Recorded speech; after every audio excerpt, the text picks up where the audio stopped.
My name is Madison Carter, 32 years old. I used to be the small-town girl sitting quietly at my in-laws' dinner table, listening to my husband's mother criticize the way I held a wine glass.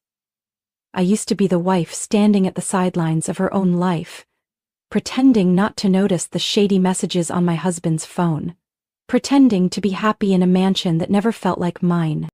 And today, I sat in a divorce courtroom watching the man who once promised to protect me laugh as he signed the papers saying, "Good luck back in Nebraska, waitressing might suit you." He had no idea. Have you ever been underestimated by the person you loved so deeply that they truly believed you couldn't stand on your own? Leave a comment if you've ever been dismissed, betrayed, or pushed aside, only to one day become the one who rewrites the whole story. Hit like, subscribe to the channel, and stay with me, because what happened next made sure he never laughed again. I grew up in a small Midwest town, where the rooster's crow still beat the morning alarm, and people called each other by name, not business titles. My dad was a mechanic, my mom worked as a librarian at the local public library. We were always short on money, but never short on decency or pride. I studied hard, not because I wanted to stand out, but because I knew it was the only way out of the town I loved, but couldn't stay in forever. Thanks to a full scholarship, I made it to New York, the city I'd only seen on postcards. I studied economics at NYU, worked part-time at a cafe near campus, ate more instant noodles than vegetables, and scribbled personal finance plans in a notebook with a broken spine. I had nothing fancy, but I had ambition, and I believed I deserved a better life. I met Brandon Carter in the spring of my junior year at a finance seminar hosted by the Brookfield Institute. He was the keynote speaker, a Harvard alum and the only son of the Carter family, a name everyone in Manhattan's investment world knew. Brandon walked into that seminar like he was born to be admired. Neatly combed brown hair, perfectly tailored gray suit, spotless leather shoes. He didn't have to raise his voice. People automatically went quiet when he spoke. My studies partner in my crew, Andrew, also designed on my coach, never quite realized just how much he was worth. People automatically went quiet when he spoke. I still remember the first time Brandon noticed me. During the Q&A session, I raised my hand and asked about the practicality of an opportunity cost model he had mentioned. The entire room turned to look, as if they couldn't believe the girl in the worn-out sweater dared question someone like Brandon. After the session, I was about to slip out quietly when he approached me, looked at me half curious, half amused. "Smart," he said, "but no polish. Let me help you shine." At the time, I thought it was a compliment. Now, I see it was the first sign. Brandon didn't really see me. He saw an unfinished sketch he believed he could repaint in his image. We started seeing each other often. Brandon invited me for coffee, then dinners at places I'd never dared to step into. He always ordered for me, explained the wines, gently adjusted the back of my coat if it was off-center. At first I thought it was considerate. Later I realized it was control. Brandon loved talking about his family. His grandfather, who founded the largest real estate investment trust in the Northeast. His mother, a well-known philanthropist. His father, a financial advisor to several senators. He spoke with enthusiasm, but always with an unspoken message. I didn't come from that world. But he was granting me access. A beautiful kind of condescension.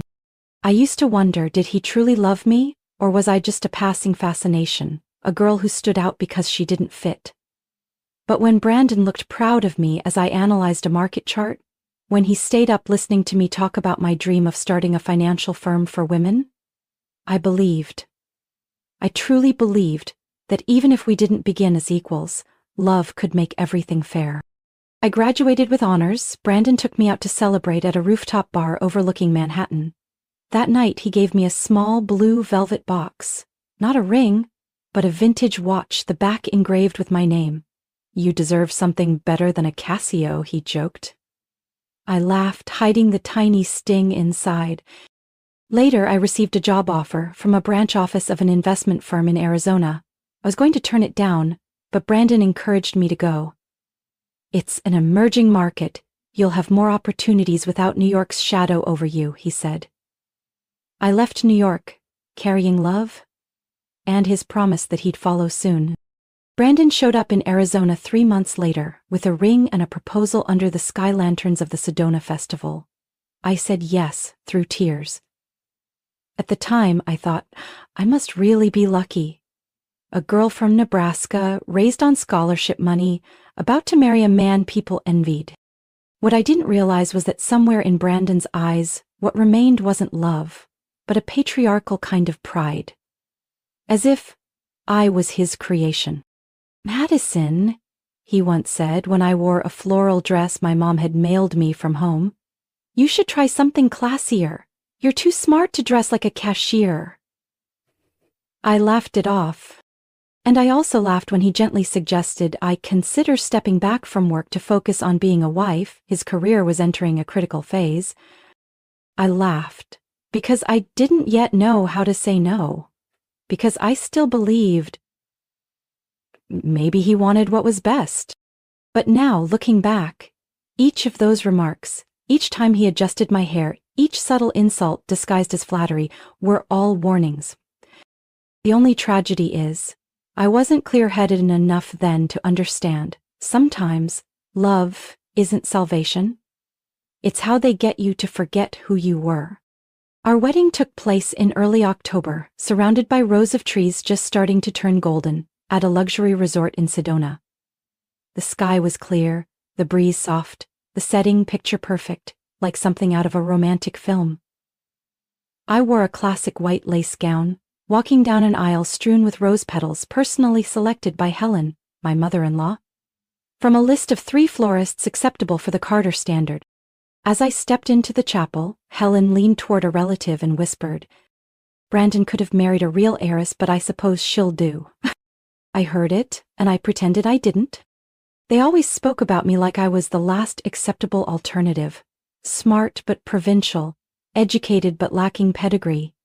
Brandon always played the part of the gracious husband, adjusting my train, smiling as he held my hand in front of guests, kissing my forehead gently before stepping on stage to speak. But the look in his eyes always carried the same message. Be grateful. After the wedding, we moved into Brandon's estate in Scottsdale, Arizona. A house nearly 9,000 square feet, marble floors, ceilings over 25 feet high, glass doors overlooking a pool and meticulously trimmed cactus garden. Everything was perfect. Every detail screamed elegance, designed to impress, but so cold, I didn't dare take off my shoes on the marble. I hung a few paintings I loved. Warm tones, hand-painted oils from old study trips. Brandon took them down the next day. "They don't match the decor," he said. "We're not in a college dorm anymore, Madison." I asked to keep one small painting in the corner of the reading room. Brandon nodded, but by the following week it was gone. I knew he was a perfectionist. I used to think it meant he was driven, refined, responsible for what he was building. But the longer I lived with Brandon, the clearer it became. His sense of style wasn't about expression, it was about control. And I, gradually, no longer had a place in that space. Brandon didn't ask me to quit work right after the wedding. He just gently suggested, "You could work from home. Find something small like freelance accounting or whatever you enjoy. No need to work 8 hours a day just to earn a few bucks." I still remember laughing. "Brandon, I like working. I like the feeling of standing on my own." He didn't argue. He only gave a slight shrug. "I'm not against it, but don't let it distract you from the bigger role." The bigger role. I understood. To be a wife. To be Brandon Carter's wife. 3 months later I quit, not because Brandon forced me to, but because of the late dinners he refused to eat, the gentle stabs disguised as care. "You look tired. Is it really worth working so much?" And I was tired. Tired from trying to balance work, his family's social events, and the endless, unspoken expectations from my husband. I started staying home more, planning meals, ordering seasonal flowers, learning golf to keep up with the wives of his colleagues. I learned to stay silent when judged. Learned to keep a neutral face when my mother-in-law delivered backhanded insults dressed up as concern. "Madison, you should study more about art," she said once over lunch. "At your age, the Beaumont girl already had a solo exhibit in Florence." I sipped my tea and smiled. I think Florence would love the paintings you picked for our living room. Haha, she didn't like that answer. My friends, the ones who used to text me when I first moved, gradually went quiet. I stopped replying when they invited me out, missed their birthdays, skipped the old group hangouts. Not because I didn't want to, but because there was always something more important. A charity gala, a dinner with media present, a lunch with the CEO wives I had to attend to maintain our image. The last time I spoke with my mother, she asked softly over the phone. "Are you okay, Maddie? I don't hear your laugh anymore." I answered, "I'm fine, Mom. Everything's here." She went silent, then gently said, "Everything's there, but are you?" I paused a long time before changing the subject. Meals became rituals. Brandon came home late, often blamed meetings. The dinners I cooked were eaten alone, in a cavernous dining room between 2 tall candles and silver cutlery. Pan-seared fish I'd spent 2 hours learning from YouTube. No one complimented it. No one asked. No one cared. Sometimes I overheard Brandon on the phone in his office.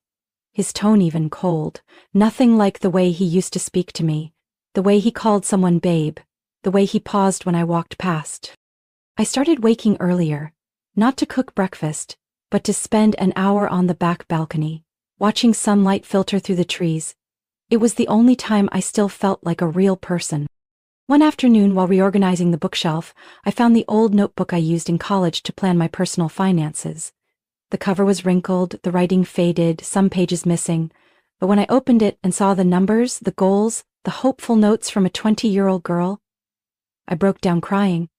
Not from nostalgia, but from the sudden realization I had lost myself without even noticing.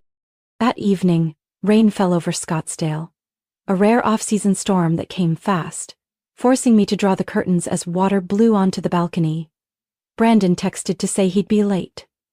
Meeting ran long, a phrase I knew by heart like a bedtime prayer. I decided to tidy up his home office, always in a state of calculated mess. Financial documents stacked, luxury pens positioned at precise angles that if disturbed Brandon would notice. I had no reason to be in there, but that day, I don't know why, I wanted to feel close to the version of Brandon I used to know, the one who once asked my opinion on everything, even which stock to buy before quarterly reports. I dusted the desk, picked up a few contracts from under the chair. When I reached into the bottom drawer, usually filled with printer paper and toner, I found a cream-colored envelope. No postmark, no address, just handwritten words, Sophie, unsent. I froze. There was a time when I trusted Brandon so completely that if he said the sky was green, I'd look up to check. But in that moment, my intuition refused to be ignored. I opened the letter, ink on expensive paper, dark blue, neatly aligned.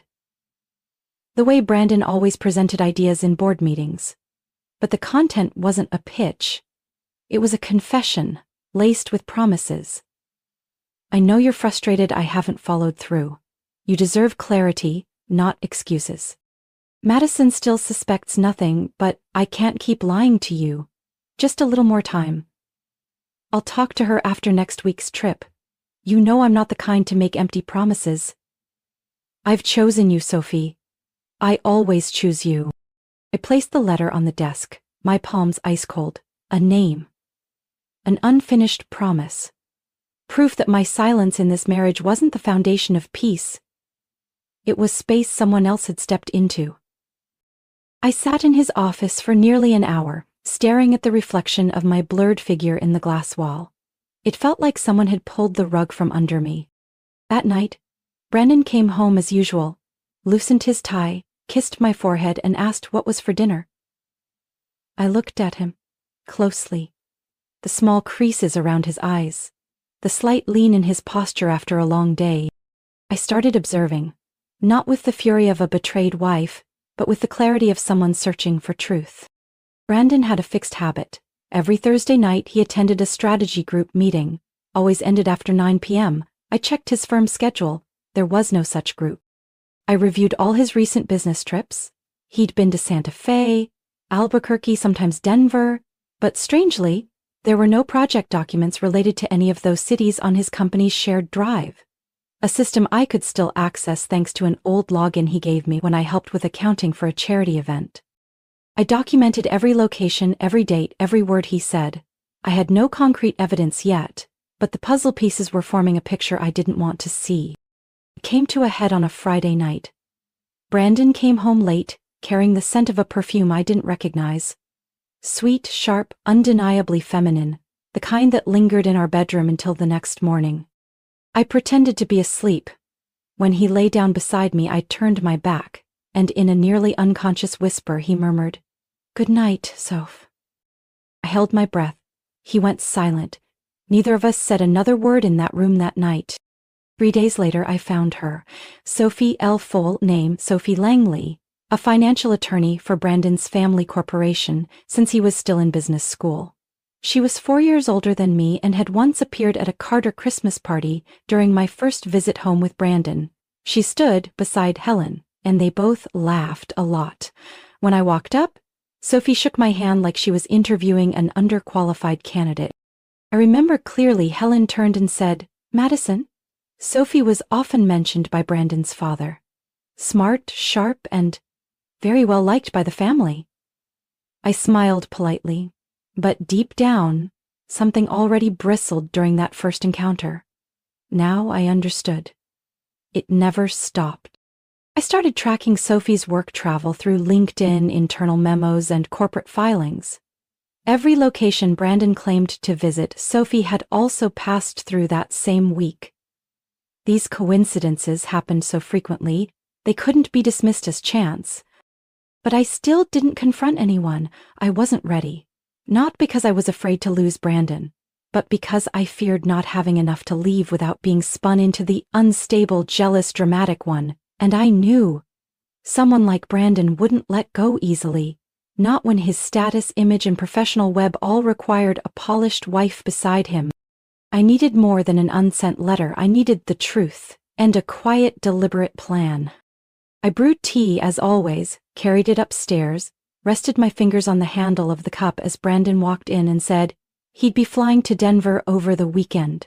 I smiled and nodded. "You should bring an extra coat. Last time it was cold to the bone."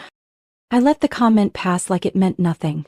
Like I didn't know Denver was code for where Sophie had a satellite office.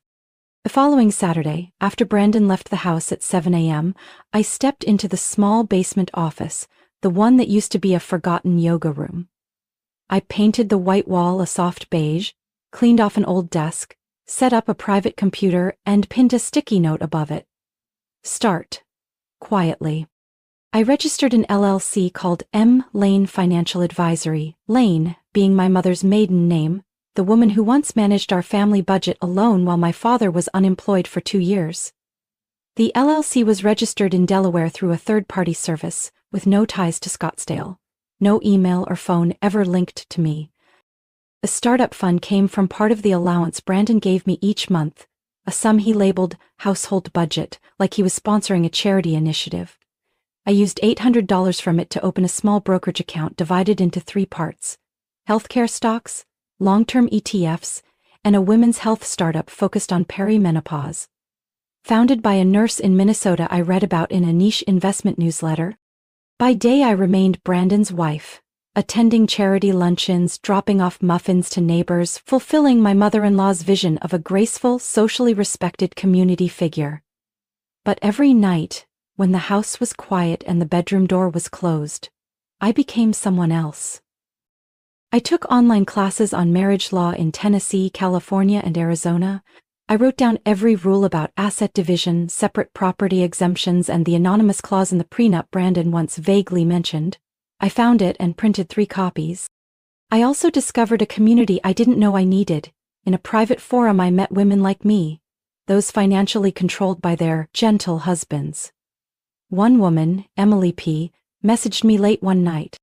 "Every time I ask my husband about our investment accounts, he says it's too complicated for you to understand, but I'm a CPA, can you believe that?" We started talking. I helped Emily audit her full financial plan and discovered her husband had used her name to take out risky real estate loans. I walked her through legal next steps. How to exit without financial ruin. She emailed me later. "No one's ever believed in me the way you did. Thank you, Lane. You're a light. From one client I had 3, then 6. I didn't advertise. I didn't promote, I simply did the work, well enough that each woman referred another. I received payment through my business account, disguising fees as small household expenses. Furniture. Cake orders for friend events. Brandon suspected nothing. You're keeping yourself busy, huh? He said one evening, seeing me write a client report. I admire your diligence. It gives you depth. Thank you, I smiled. I'm learning to invest in long-term things. I wasn't lying, I was investing in myself. In a future Brandon couldn't touch, couldn't control, and couldn't price. I worked late into the night, tracking every dollar, every tax rule change, every clause in the contracts I reviewed for clients. I was no longer the woman waiting for dinner to be shared. I was someone quietly building her way out of a marriage where affection masked manipulation. And for the first time in years, when I looked in the mirror, I saw myself returning. It was a bright Friday morning in mid-April when I arrived at the Southwest Women in Finance Regional Summit. I had hesitated all week. My name wasn't on the speakers list, nor was I in the featured founders group. But I had a pass from a former client. And more than anything, I wanted to know where the market was heading. I pulled my hair back, wore a navy suit, and pinned a name tag. M. Lane, Independent Strategy Consultant. Not Madison Carter. Not Brandon's wife. No longer a shadow beside a powerful man. That day, I walked in alone. But didn't feel alone. As I was reading the event board, someone stepped beside me, voice firm, leaning slightly toward mine. Didn't expect to see you here. Thought you'd be busy picking napkin colors for the Carter dinner. I turned. Vanessa Lake. Tall, short hair, sharp-eyed. The same sharpness from the first time I met her in advanced corporate finance. She'd been my toughest rival at NYU, not because she was cruel, but because she was brilliant. So brilliant people either hated her, respected her, or both. And I thought you gave up events like this to fly off to the Women's Leadership Forum in Zurich. We laughed. The competitive years felt far behind us. We sat together for the breakout session on post-pandemic investment models. I shared insights about capital shifts from fintech to public health platforms based on 3 weeks of data I compiled manually for a client. Vanessa tilted her head, tapped the table lightly, and asked, "Solid analysis. Where's the data from?" Cross-referring reports from McKinley, Glassmark, and an independent survey by Women in Seed Fund. She paused, then leaned in and murmured, low enough that only I could hear, "Madison Carter, or whoever you are now, you're better than I thought." There was a time I forgot that, I said. After the seminar, we grabbed coffee together in the lounge. The conversation quickly drifted into the past.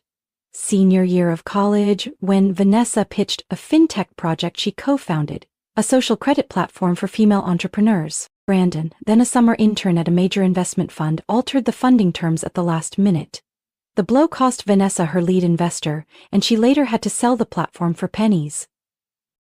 "He thought I didn't know what was behind it," Vanessa said, swirling her coffee. "But the truth is, I knew exactly who pulled the strings. I was just waiting for the right time." I looked up at her. Maybe we're both waiting for the same time. Vanessa leaned back in her chair, fingers tapping a slow rhythm. "What are you really doing now? And I don't mean being the wife of a successful man." I looked her straight in the eye. "I run a private strategy consulting practice. Most of my clients are women under financial control during marriage or divorce. I also work with a few small and mid-size investment firms, helping them optimize capital flow and restructure operations. Under the name M. Lane. Want to work with me?" I paused. "Doing what exactly?" Lake & Wells just closed our second funding round for a venture fund specializing in women-led startups. I need someone who can read data, understands the market, but also sharp enough to spot inflated valuation models. I've tested 3 strategy analysts. They all read things like, "It's still a textbook." I thought for a few seconds. "My name doesn't go on the website. I'll work as a silent advisor, report directly to you, and I reserve the right to walk if the project crosses an ethical line." She laughed. Still the same Madison. Stubborn, but in the right ways. We shook hands. Not a handshake of trust, but of respect. And a deal.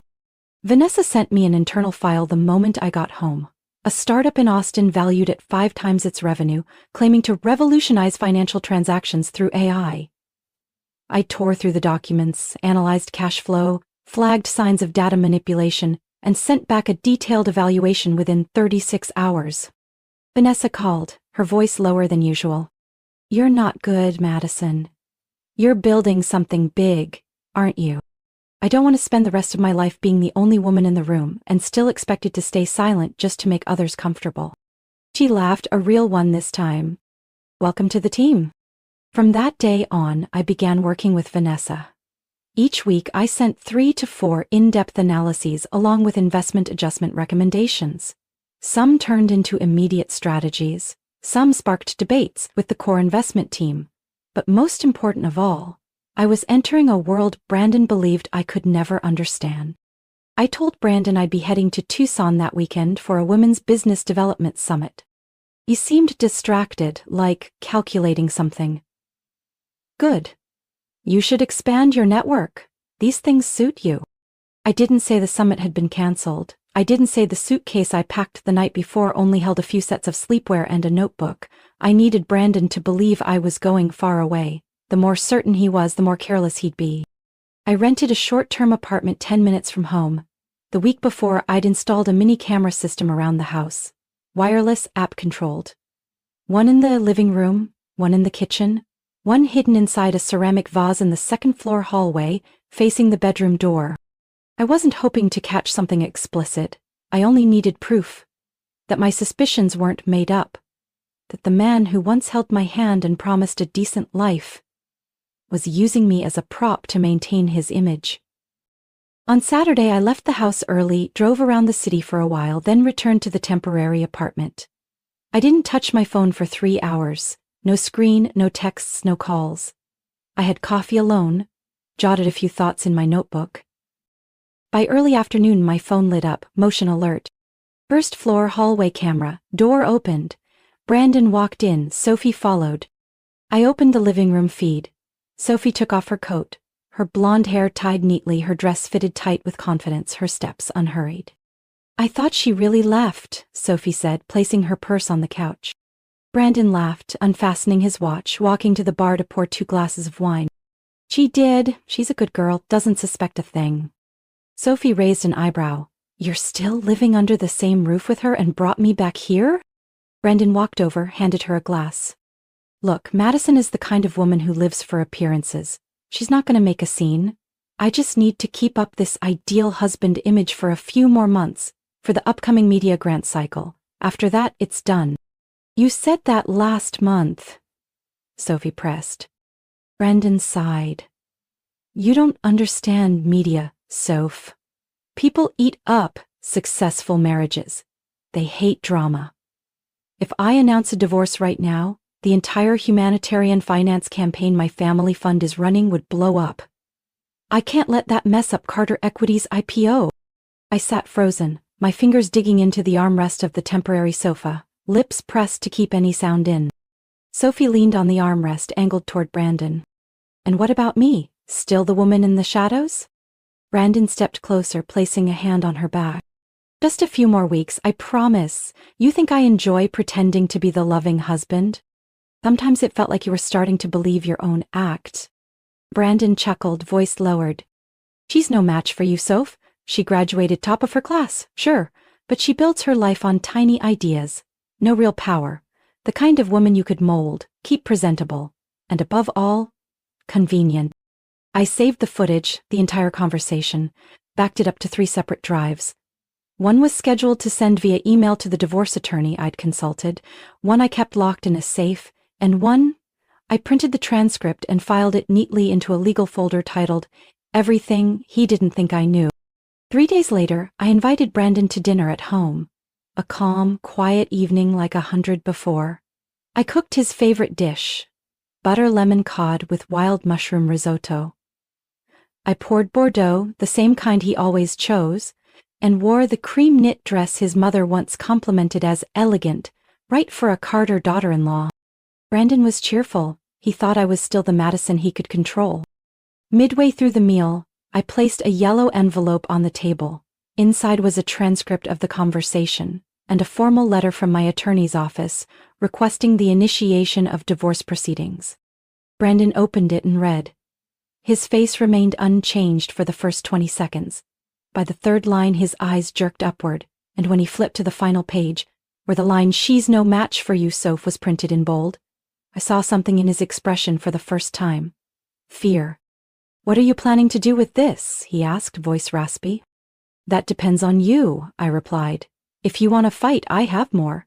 If you want a quiet ending, sign it." Brandon remained motionless, his fork frozen mid-air like he couldn't believe that I, the obedient wife he thought he had molded, had flipped the board without making a sound. I stood up and cleared the dishes as if nothing had happened. I watched his back begin to dip forward slightly, as if the weight of his own pride, carried for so many years, was finally starting to crumble, layer by layer. 3 days after Brandon received the divorce papers, the first article appeared. The headline in Nashville Weekly, the lifestyle magazine my mother-in-law read every Sunday morning, read, "Young wife of Carter Group CEO files for divorce amid mental health treatment." Below it was a photo of me at a charity event, my face caught mid-blink, looking tired and distant. The story was carefully crafted. I was under pressure from social expectations, showing signs of burnout after years of stepping back from her career, possibly affected by undiagnosed depression. Not one word mentioned the affair. Not one line acknowledged the recording. Nothing about my financial rights. Brandon didn't speak to the press. He had people for that. On investment forums, a few anonymous accounts started leaking insider info. Madison Carter was an unstable, jealous wife who tried to control her husband's finances. A small-town woman dazzled by the high life who eventually lost herself. I read everything. Didn't miss a single line. But I didn't react. Because I knew if I reacted now, they'd drag me exactly where they wanted. Into the emotional mud. I used that time to build a team. Rebecca Goldman was the first. A top-tier divorce attorney based in Phoenix, known for being cold, calculated, and undefeated once she took on a case. She asked me only one question at our first meeting. "Do you want out clean or do you want him to pay?" "I want to reclaim exactly what I built, and I want to make sure he never uses another woman like he used me." Rebecca pulled out a thick contract and signed on the spot. The second person I met was someone I never thought I'd collaborate with, David Langley, Sophie's ex-husband. We met in a conference room on the 32nd floor of a downtown office building. David wore a gray dress shirt, sleeves rolled up, tie loosened. He walked in, glanced at me, didn't shake hands right away. "I didn't come here to talk about Sophie," he said. "I didn't come here to listen about her either," I replied. "Then what are we working together for?" "Because we both once believed in the same kind of people," I said, holding his gaze. "And we were both betrayed in the same way." David was a senior financial consultant, with a network stretching from tech firms to the most discreet family offices in the state. He was the first to show me a few hidden accounts under Brandon's name. One being a stock portfolio in Luxembourg, registered under initials. I handed David verified copies of old authorization documents I had signed, papers I didn't realize at the time were being used to funnel money through my name. David gave a bitter smile. "You know what? Guys like him always think women like you are too busy picking curtain colors. They don't think you're sharp enough to remember every brokerage number. That's because they confuse quiet women with foolish ones." Rebecca, David, and I became a quiet but lethal triangle. Rebecca handled legal, David tracked the finances, and I knew Brandon better than anyone. I knew how he built his spreadsheets, how he masked spending as conference fees, how he wrote down account names by hand to avoid leaving digital trails. I reopened every bank statement from our second year of marriage onward. I combed through each expense, transaction, memo line, and built a categorized breakdown: family expenses, personal expenses, suspicious charges. When I sent that spreadsheet to Rebecca, she texted me back one line. "Addison, you did the job of 3 senior financial analysts."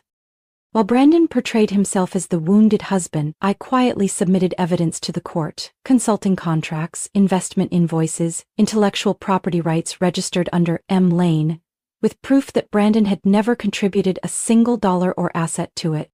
I didn't clap back in the media, but I contacted the content lead at the News Standard, an independent platform focused on women, marriage, and finance. I didn't give an interview, I sent one email, subject line, "I'm not out of control, I'm reclaiming it." Attached were 3 pages from my financial file. No names, but clear enough to show who was lying. The article went live 3 days later. No names, no photos, but it spread fast. In the comments, hundreds of women shared similar stories. One wrote, "I was called unstable too, just because I said I want control over my finances." I read every comment. I didn't share the post. But I knew. The truth was, finding space to breathe, and Brandon was no longer the only one in control of the narrative. The trial began on a hot morning in June. Scottsdale's air was heavy, but the courtroom was so cold I had to wear a light coat over my navy suit. I took my place on the left, the respondent's side, with my hand gently placed on a folder marked by color-coded tabs. Rebecca sat next to me, her expression sharp as glass. Brandon was seated directly across, 3 meters away, yet it felt like an entire world apart. He wore a charcoal gray tailored suit, a navy silk tie. His face was flawless, his hair slicked to the side.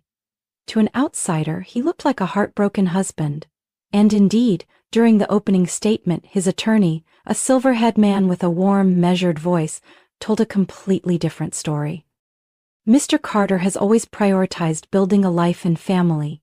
When Mrs. Madison stepped away from her career to become a homemaker, he supported every living expense, education, health, personal development, and yet, she secretly launched a business, concealed assets, and now seeks an unfair division of Mr. Carter's estate. Brandon kept his face composed, nodding occasionally, glancing at me like I was some distant stranger, a woman either pitied or blamed. The judge was Dana Melrose, a woman in her mid-50s with graying hair pinned low, known for her fairness in high-stake divorce trials.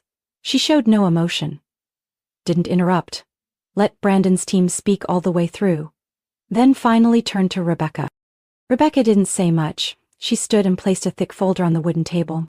"Your Honor, the respondent will present rebuttal evidence, along with documentation confirming that the disputed assets were established entirely independently during the course of the marriage." Judge Melrose nodded. I stood. My legs didn't shake. My voice didn't tremble. "Your Honor, I do not deny that my husband provided for our living expenses during the early years of our marriage. But I am not the dependent housewife he claims I was. I am the founder of M. Lane Financial Advisory, an independently registered business built from my personal income and reinvested earnings over the past 3 years. Not a single dollar from Mr. Brandon Carter was used for this company." I turned to Rebecca's assistant and received the folder. "I submit 3 years of tax filings, bank statements, independent consulting contracts, and payment confirmations from over 60 corporate clients." Papers rustled throughout the room. I continued. "I also present a detailed investment portfolio comprising 12 individual stocks, 3 ETFs, and 2 startup projects, managed through a decentralized investment entity with no connection to Carter Group." Brandon's lawyer attempted to interrupt, but the judge raised her hand to signal silence. "I'm not finished," I said, voice steady. "I submit audio and visual evidence obtained through a private camera system installed by me in our home, proving that Mr. Brandon Carter brought his mistress, Ms. Sophie Langley, into our residence, and clearly stated that maintaining the marriage was solely for public image, shareholder confidence, and media perception." Rebecca placed the USB and printed transcript on the judge's desk. I saw Brandon turn to his lawyer, panic in his eyes. His lips pressed shut, no longer able to maintain his usual composure. I paused for a beat, then closed, and finally, "I submit the deed to our current residence, held under an LLC I established in our 2nd year of marriage, purchased from a bankrupt corporation, using my personal funds." Mr. Carter signed the transfer agreement, unaware he was selling the property back to me, through a legally binding transaction executed under the name M. Lane Holdings. The courtroom fell silent. I didn't look at Brandon. I only heard the sharp click of his pen hitting the cold stone floor.